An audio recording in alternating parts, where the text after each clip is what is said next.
So, another day, another recording. And I really hope that now I'm not having any performance issues anymore.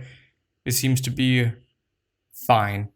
Not good, not okay, not whatsoever, but just fine. I know that yesterday I kind of went through half of To Know God and the Unknowable.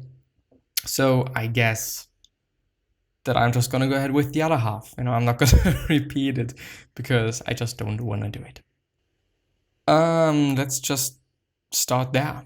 The fact is that you're surrounded by God and you don't see God because you know about God. The final barrier to the vision of God is your God concept. You miss God because you think you know. That is the terrible thing about religion. That is what the gospel we're saying, that religious people knew so they got rid of Jesus. The highest knowledge of God is to know God as unknowable. There is far too much God talk. The world is sick of it. There is too little awareness, too little love, too little happiness, but let's not use those words either.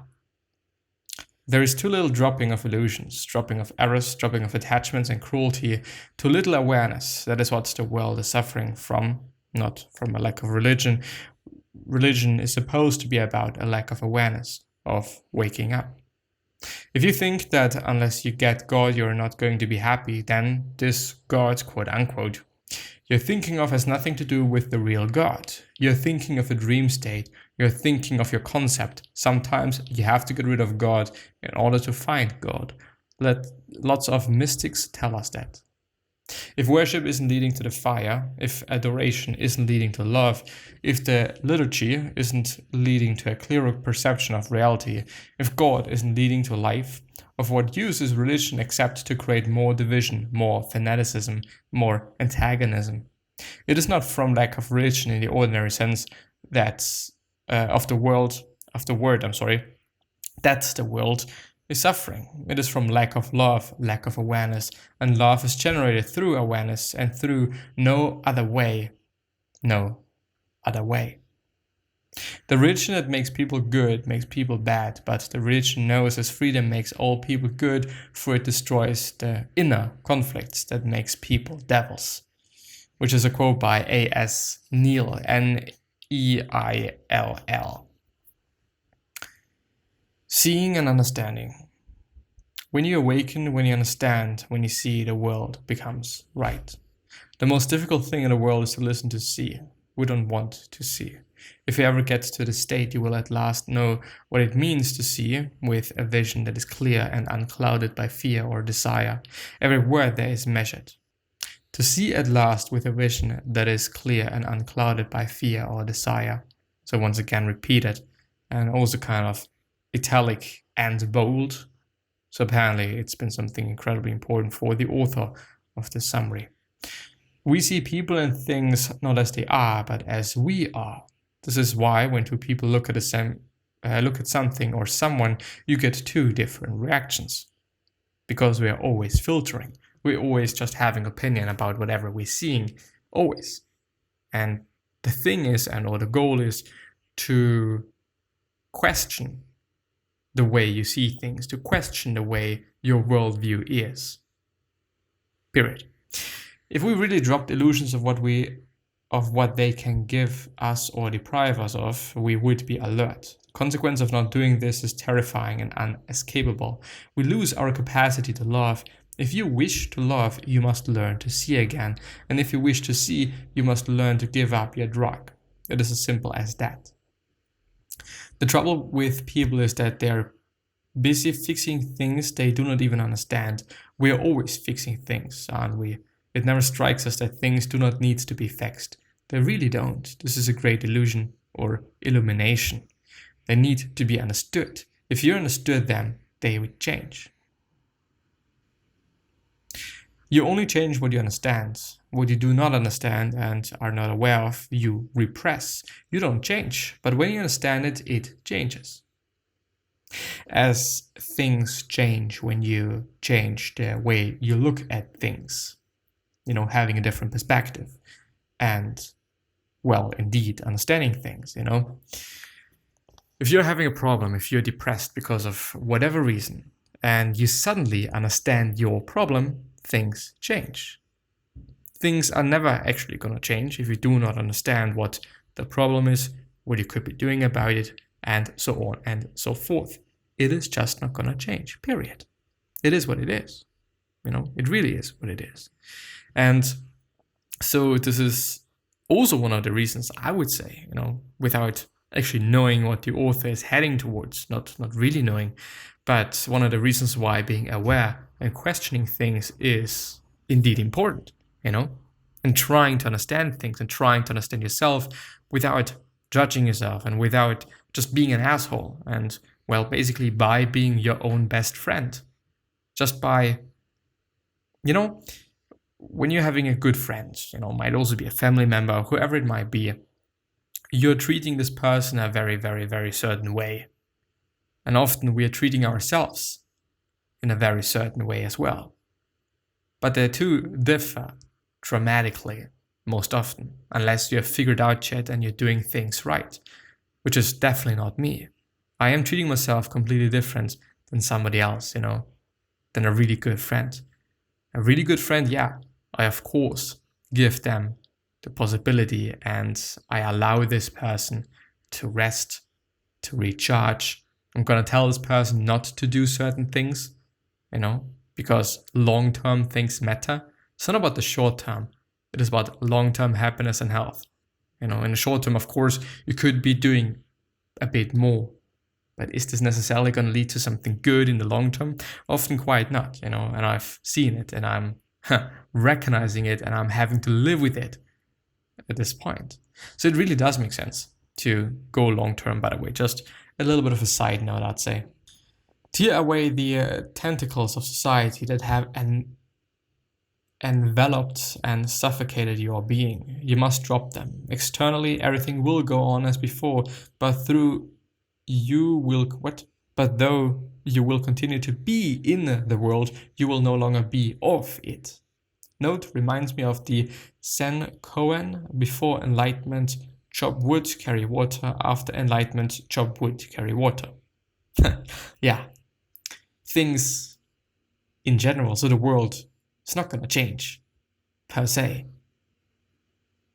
Well, this is actually really interesting now, and a really interesting thought that I'm having. So, if you get enlightened, quote unquote, if you figure things out, if you see reality as it is, which is kind of the goal of the whole awareness thing, then indeed you are not gonna see something different, because this is how things are.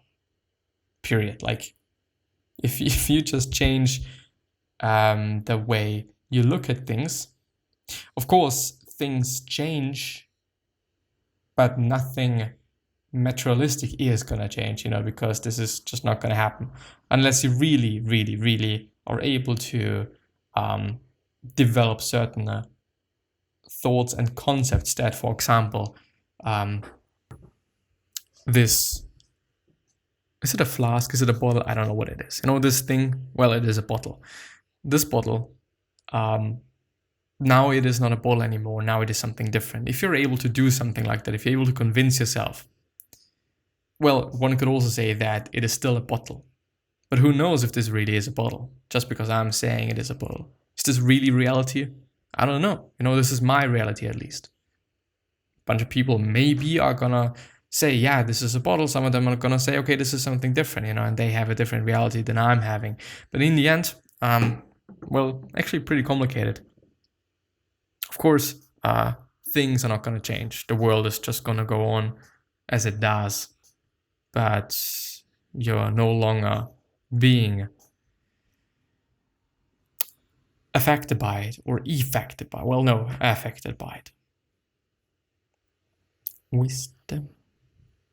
Should I actually finish it up today? I could, if I want to. Well, let's see. Change and transformation. Do I do anything to change myself? I've got a big surprise for you. Lots of good news. You don't have to do anything. The more you do, the worse it gets. All you have to do is understand. There's only one way out, and that is to get deprogrammed. How do you do that? You become aware of the programming. You cannot change by an effort of the will. You cannot change through ideals. You cannot change through building up new habits. Your behavior may change, but you don't. You only change through awareness and understanding. When you see a stone as a stone and a scrape of paper as a scrape of paper, you don't think that the stone is a precious diamond anymore, and you don't think that that scrap of paper is a check for $1 billion. When you see, important, see that, you change. There is no violence anymore in your attempt to change yourself. Otherwise, what you call change is simply moving the furniture around. Your behavior is changed, but not you. It's actually a pretty great analogy. What you call change is simply moving the furniture around. Your behavior is changed, but not you. Let's talk about effortlessness in change. I thought of a nice image for that, a sailboat. When a sailboat has mighty wind in its sail, it glides along so effortlessly that the boatman has nothing to do but steer. He makes no effort. He doesn't push the boat. That is an image of what's happened when changes come about through awareness, through understanding. The only way to change is by changing your understanding. But what does it mean to understand? How do we go about it? Consider how we are enslaved by various attachments. We are striving to rearrange the world so that we can keep these attachments because the world is a constant threat to them. Well, what I immediately thought about by maybe actually reading the first thing, there's only one way out, that is to get deprogrammed. How do you do that? You become aware of the programming. To just see that, for example, you are doing certain things because of certain people, because of society, because people say you need to be doing that, which is utter bullshit. You don't need to wear, for example, and this might be a pretty drastic example, but when you're going to a wedding, let's say you're going to a wedding, maybe there is a dress code. Nobody said anything about anything. But maybe there is a dress code. Maybe there's a dress code that you need to wear a suit. Who the fuck, why? This is just programming. This is just society. This is just some strange rules that do not matter at all, but people made up. And of course, people might be pissed when you show up not wearing a suit and not being kind of nicely clothed, which may be complete bullshit. But when because somebody wearing a suit might look completely shitty just because the suit isn't fitting this person, just because the suit itself is just ugly, and so on and so forth. Whereas when this person would wear a t-shirt and just some shoes and whatever, this is just a construct of society. Me wearing a certain type of clothing makes me look a certain way. Why? Why does it matter? But it is extremely difficult to do something about that since, as he says, the world wants me to do so. Because other people, everyone, wants me to do so. And when I'm doing it differently, of course, I'm gonna get into a certain situation where people are gonna be pissed and people are not gonna be certainly happy about what I'm doing, So it is indeed quite dangerous and difficult. You will never understand yourself if you seek to change yourself. The harder you try to change yourself, the worse it gets. You are called upon to be aware. In other words, come to reality and let tension or the calmness take care of itself. As a matter of fact, you will have to let them take care of themselves because you'll be too preoccupied with getting in touch with reality. Step by step, let whatever happen. Real change will come when it is brought about not by your ego, but by reality. Awareness releases reality to change you. But what does self-change entail? I have said it in so many words over and over, but now I'm going to break it down into little segments. First, insight. Not effort, not cultivating habits, not having an ideal. Ideals do not do a lot of damage. The whole time you're focusing on what should be instead of focusing on what is. And so you're imposing what should be on a present reality, never having understood that present reality is. You don't change yourself. It is not me changing me. Change takes place through you, in you. Well, I'm going to finish it up the next time.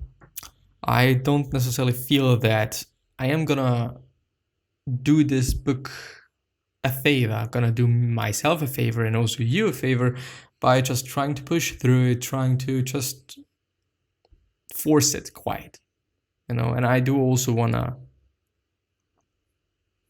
give the book per se some space to live and to breathe and to be there, and present it in the way it should be presented, at least in my head. So yeah, gonna end the episode. See you soon. Thank you very much for listening and or watching.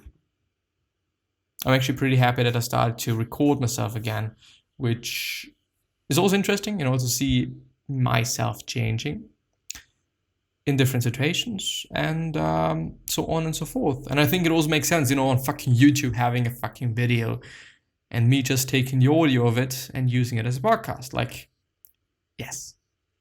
See you soon. Bye-bye.